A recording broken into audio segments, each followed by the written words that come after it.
Hey Deckers, the medieval mayhem of Warhaven is finally here. The new free-to-play co-op battle in medieval style with some immortals thrown into boot is launching with verified status, and I do actually agree with this.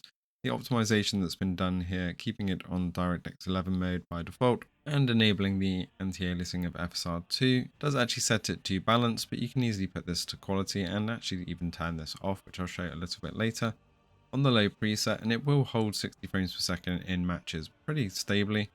Although during the menus and some of the FMVs it does dip down into the 40s and 50s, but you don't really notice it that much in those scenarios. It has got quite a nice mechanic of you being able to just run it around in a battleground with everybody else waiting for a match. So during the matchmaking process you can actually just go in and practice your skills.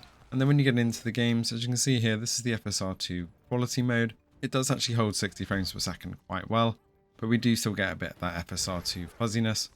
So although it does hold 60 frames per second exceptionally well, and does actually look quite good, we do get that bit of blur. But we can then go and turn off the FSR2 mode and use something like the TAA, which I think is the temporal anti-aliasing.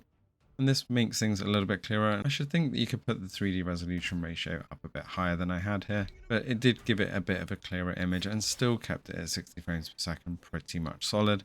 Again, apart from those menu areas, which don't really need 60 frames per second for, but it would be nice to get that better frames. However, we are still sitting up in the 28 watt range, so it is going to be a fair drain on the battery.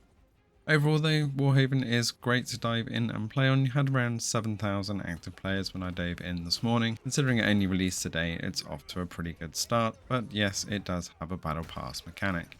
Let us know in the comments below if you're going to be diving into this one on Steam Deck. It's great to see it run perfectly well out of the box. Thanks for watching, and see you in the next one.